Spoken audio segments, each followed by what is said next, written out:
18 대비 6월 모의고사 29번 문제 해제를 시작하겠습니다. 그래서 문제에서 평면에서 중심과 고정점 A, B를 줬고요. 그래서 조건을 만족하는 동점 P를 주고 있습니다.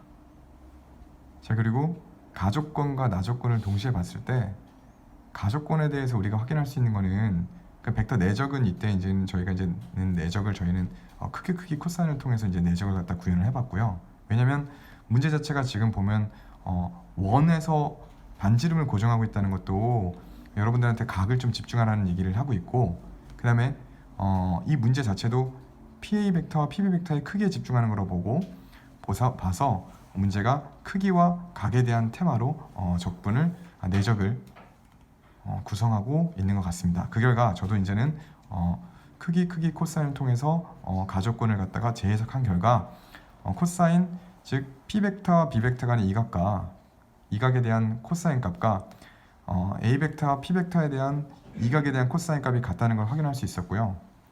그리고 보통 내적 내적 같은 경우는 그 벡터가 이루는 각은 0라디안부터 파이까지이기 때문에 얘네들은 감소함수고요. 그 결과 P 벡터와 B 벡터가 이루는 예값과 A 벡터와 P 벡터가 이루는 예값 혹은 서로 이각이 같다, 이렇게 볼 수 있습니다.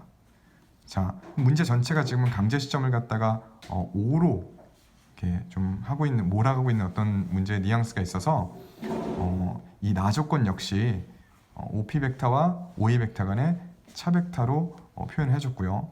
보통 크기의 제곱은 자기 벡터에 대한 내적을 우리가 구성할 수 있기 때문에 그걸 이용해서 마찬가지로 크기의 제곱은 자기 벡터의 내적으로 해서 식을 재구성하였습니다.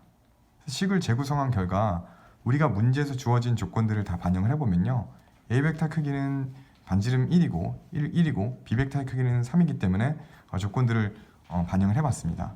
자, 그리고 이렇게 이제는 내적식으로 구성했을 때 이 내적식 역시 가와 가조건을 만족하는 나조건으로 볼 수 있기 때문에 연립을 통해서 PA 벡터가 PB 벡터 간의 관계식인 얘를 이용해서 PB 벡터는 3배의 PA 벡터의 내적값과 똑같다는 걸 이용해서 이런 관계식을 도출했습니다. 그러니까 우리가 찾을 수 있는 식은 이런 식이 될 수 있었습니다. 즉 P 벡터 강제 시점 5로부터 임의의 점 P까지의 벡터의 크기의 제곱과 P 벡터와 A 벡터 간의 내적값의 관계식 결과 이런 어떤 벡터 관계식을 얻을 수 있었고요. 그럼 가와 나 조건을 동시에 만족하는 조건은 이 조건이라고 생각할 수 있습니다. 이때 문제 더 이상 이제 조건을 해석할 수 있는 것도 없고, 얘를 갖다 기하적으로 해석함에 있어서 A점을 고정한다 해도 B점이 어디 있는지도 모르고요. 그 다음에 P점도 움직이고 있기 때문에 그림으로 문제를 풀겠다는 게 어떤 한계를 갖게 돼서 저희는 여기 이 조건 벡터도 일단 먼저 조건 벡터가 우리가 강제점 5로 변형했을 때 이 관계식과 어떤 비슷한 모양이 나오겠다는 어떤 그 의심이 들어서 이 조건 벡터 역시 차 벡터로 강제점 5를 이용한 차 벡터로 구성한 다음에 내적을 수행한 결과 두 벡터의 A 벡터, 위치 벡터인 A 벡터, B 벡터의 내적과 이런 관계식을 통해서 이렇게 중간적으로 이렇게 도달할 수 있었습니다. 그럼 문제를 한번 읽어보면 이런 벡터 관계식을 만족하는 이런 내적식의 최소값을 구하라는 문제로 재해석할 수 있었으며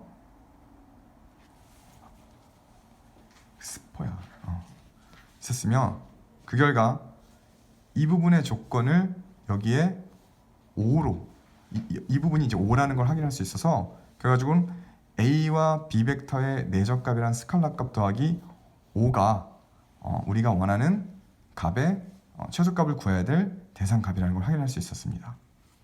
자, 그러면 우리 보통 두 벡터 간의 A 벡터, B 벡터가 사실상 강제 시점을 갖다가 제로로 하고 원위를 뱅뱅뱅뱅 돌고 있는 임의의 점을 종점으로 갖고 있는 마치 회전하는 반지름 벡터라 볼 수 있기 때문에 A 벡터, B 벡터는 정말 많은 어떤 각을 가지고 있을 수 있습니다. 그래서 아무런 제한 없는 상태에서 이 A 벡터와 B 벡터가 이루는 이 값이 최소가 될 때 이 전체 내적값 역시 최소값을 구할 수 있습니다. 그래서 그 결과 망설이지 않고 이렇게 서로 역방향 평행인 경우 두 벡터가 파이라디안을 갖고 그 이각을 가질 경우를 갖다가 바로 생각할 수 있었고요. 그 결과 크기 코사인을 통해서 자, 1 곱하기 3 곱하기 마이너스 1 그래서 마이너스 3을 넣은 결과 2라는 값이 우리가 구하려는 내적값의 최소값임을 확인할 수 있었습니다. 자, 그러면 최소값 2를 가질 때 우리가 P 벡터에 대해서 우리가 관찰을 해야 되는데요.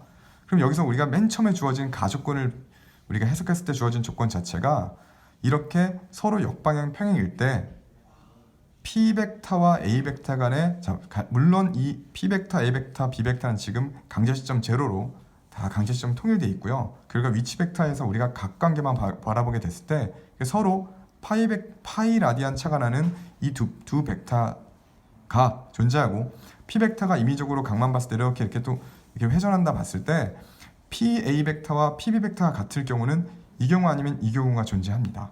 즉 각각 2분의 파이, 2분의 파이 라디안의 이각을 가질 때를 얘기하는 겁니다. 근데 문제 역시조차 크기만을 집중하고 있기 때문에 저는 이렇게 편안하게 P 벡터를 이렇게 위치시켰습니다. 그 결과 A와 P 벡터 간의 이각을 2분의 파이로 볼 수 있고 두 A 벡터, P 벡터 간의 내적값은 코사인 2분의 파이 0을 통해서 0을 확인할 수 있었습니다. 그럼 우리가 문제에서 가와 나 조건을 연립한 새로운 조건인 이 식을 통해서 이 부분에 대한 벡터 내적값이 0임을 확인해 보면 P 벡터의 크기의 제곱은 5임을 할 수 있고 5임을 확인할 수 있고 문제 K는 루트 5임을 확인할 수 있습니다. 그래서 최소값 2이고 그때의 P 벡터의 크기의 제곱은 5임으로 전체 값은 7이 될 수 있습니다.